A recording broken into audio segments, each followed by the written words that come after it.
I want to apologize in advance because we had so much fun stuff planned for you tonight. We worked on it all day. We had a Bachelor in Paradise, kids going back to school. We're going to talk about it. There's a horrible new pair of Uggs we were going to discuss. I even thought, hey, maybe we won't talk about Donald Trump much tonight. And then he opened his mouth and all manner of stupid came out. And I'm not joking when I say I would feel more comfortable if Cersei Lannister was running this country at this point. This press conference today, I don't know if you saw this. I know a lot of you are here on vacation. It started, it was supposed to be a press conference about infrastructure, and it ended with our president making an angry and passionate defense of white supremacists. It was like if your book club meeting turned into a cockfight. It really was remarkable. I don't know who decided it would be a good idea to send him out there to talk to reporters today, but whoever did obviously misread his state of mind and the mood in this country right now. The president, I feel like I can say this with reasonable certainty, the president is completely unhinged. The wheels are off the wagon and hurtling towards the moon right now. I have some clips to show you, and before I do, I want to say, clips are one thing, you know, they're edited down, we choose them for content, but if you get a chance, go online and watch the whole press conference from beginning to end. It's astonishing. The only thing I can compare it to is, remember when Mike Tyson bit Evander Holyfield's ear off? And then he bit his other ear off? This was the presidential equivalent of that. Trump wasn't even scheduled to take questions today. He was supposed to give a brief update on an executive order he signed to boost infrastructure, but reporters wanted to ask about his weak response to what happened in Charlottesville, and things went infrastruckin' nuts from there. Honestly, if the press were not fake, and if it was honest, the press would have said what I said was very nice. But unlike you and unlike you and unlike the media, before I make a statement, I like to know the facts. That's right. He's very careful about that. Like the fact that Ted Cruz's father killed JFK and Obama was born in Kenya. He's a stickler for the facts. Okay, so when they got to his statement about putting the blame for the murder and the hate crimes in Charlottesville on many sides, not just the Nazis and Klan members, a statement he tried to soften yesterday by specifically denouncing those groups. Not only did he go back to his original statement, he doubled down and actually defended their actions. When you say the alt-right, define alt-right to me. You define it. Go ahead. Well, I'm saying, define it for me. Come on, let's go. Senator McCain defined them as the same group. Okay, what about the alt-left that came charging at him? Excuse me. What about the alt-left that came charging at the, as you say, the alt-right? Do they have any semblance of guilt? This is Senator McCain's statement. Let me ask you this. What about the fact they came charging with clubs in their hands, swinging clubs? Do they have any problem? I think they do. I think we do. I think we might need an alt president right now. I will tell you something. I watched those very closely, much more closely than you people watched it. And you have, you had a group on one side that was bad, and you had a group on the other side that was also very violent. And nobody wants to say that, but I'll say it right now. Don't say it right now. Don't ever. So he put blame on both sides, but he also had kind words for both sides. Neo-Nazis started this. They showed up in Charlottesville to protest. Excuse me, they didn't put themselves down as neo, and you had some very bad people in that group. But you also had people that were very fine people on both sides. Very fine people on both sides. Let's look at some of the very fine people on the Trump side there. This is from the rally on Friday. Yeah.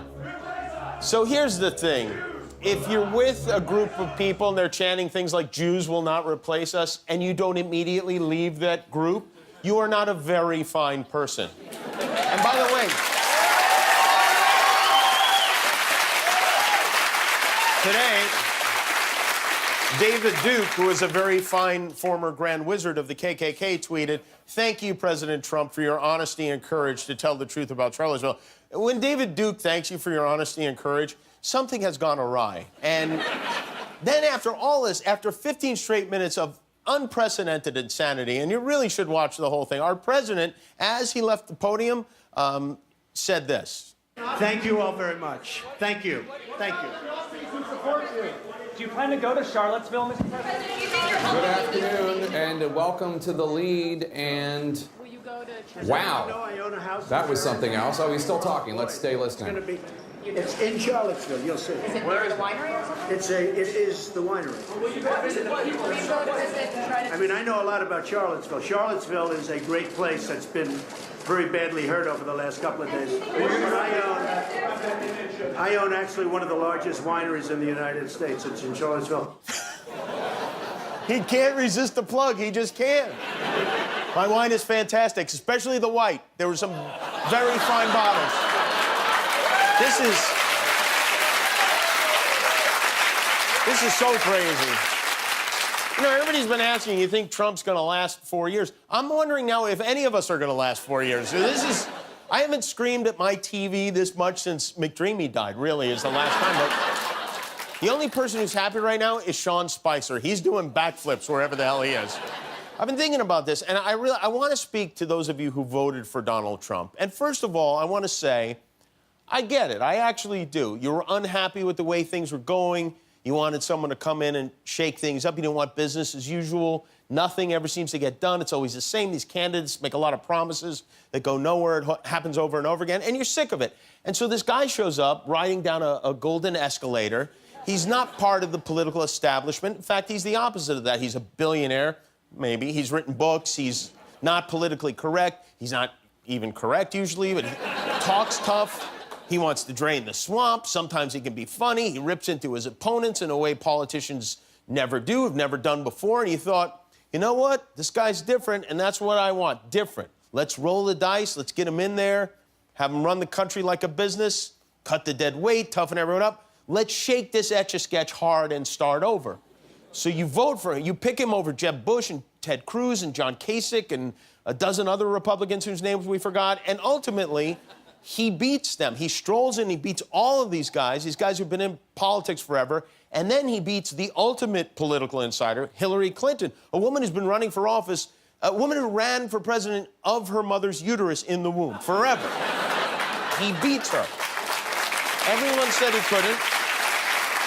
Everyone said he wouldn't, but he did, and it's exciting because this was your guy. You picked a horse at like 35-1, and somehow it paid off. So now he's the president.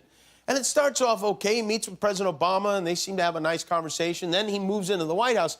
Right off the bat, he's angry at the media for reporting that the crowd at his inauguration was smaller than he thought it was, which was weird, but not important, really. And he claimed it stopped raining when he was speaking at his inaugural address, which everyone could see it was raining. But okay, it was his first week. You give him a break. So he gets in there, hires his daughter, he hires his son-in-law, demands an investigation of voter fraud, even though he won the election. He calls the Prime Minister of Australia and hangs up on him. He won't shake Angela Merkel's hand. He doesn't know Frederick Douglass isn't alive. He claims he can't release his tax returns because they're under audit, then says he's not going to release them at all. He signs a ban on Muslims that he claims isn't a ban on Muslims. He compliments the president of the Philippines for murdering drug addicts. Hours after a terror attack in London, he starts a fight with their mayor. After criticizing Obama for playing golf, he plays golf every weekend. He accidentally shares classified intelligence with the Russians. He tweets a typo at midnight, then wakes up and claims it was a secret message. He praises Jim Comey in October, calls him a coward in June. He fires him. He lashes out at his own attorney general for recusing himself from an investigation. He hires the mooch. He fires the mooch. He bans the transgendered in the military without telling anyone in the military he's doing it. He plays chicken with Kim Jong-un. And that's just some of the list. If I went through all of it, it'd be longer than the menu at the Cheesecake Factory. It would be huge. So here he is. By every reasonable account, and I'm using his own words here, he is a total disaster. He screws up royally every day, sometimes 2 or 3 times a day. We can't keep up with it. Things come out of nowhere. Every day there's something nuts. But you've been trying to ignore it because you don't want to admit to these smug, annoying liberals that they were right. That's the last thing you want to do. But the truth is, deep down inside, you know you made a mistake. You know you picked the wrong guy. And it isn't getting better, it's getting worse. So you can do one of 2 things. You can dig in like Chris Christie at a hometown buffet, or you could treat the situation like you would if you'd put Star Wars wallpaper up in the kitchen. All right, I got caught up, I was excited, I made a mistake. and now it needs to go. Well, now he does need to go. So it's time for, especially you who voted for him, to tell him to go. Please think about it. It makes it, he doesn't even want to be president. He's miserable. But he won't resign because his ego is too big. He can't do it. So either we impeach him, which could happen, but it might not, or we do what he would do in this situation. We negotiate. We make a deal. And I know this is going to sound nuts, but I have an idea. So hear me out on this. I think this could solve all our problems. We're all going to have to be on board with this. Instead of president, we make Donald Trump king. Okay? We make him the first king of America. Think about it. England has a queen. She lives in a palace. Everyone makes a big deal when she shows up. She has no power at all. In the morning, they put a crown on her head. She stands there and waves. She goes back to bed. That's it. If the queen were to walk out on her balcony and open her shirt, nothing over there would change. The queen could be completely bonkers. It would make no difference at all. She'd still be queen. It would still be fine. That's what we need to do with Donald Trump. We need to set him up in a castle, maybe in Florida, lead him to the top, and then lock the door to that castle forever. Everyone can call him Your Highness. Maybe we give him a scepter that he can hold. He can sit there watching Fox and Friends, maybe chip golf balls out of the window of his tower. There's no way he turns that deal down. If we tell him he's going to be the king, we got to get creative here because enough is enough. Desperate times call for desperate measures. And I'm asking you, the people who supported Donald Trump, to step in and help for the good of this country. Mike Pence is ready. He's boring. He's relatively sane. He looks like a neighbor you might borrow a lawnmower from. Let's get him in there before it's too late. Let's make America Great Britain again. There has never been a greater division just about than what we have right now. The hatred, the animosity. I will bring people together. I'm going to bring people together. You watch. We're going to bring people together. Well, we are watching.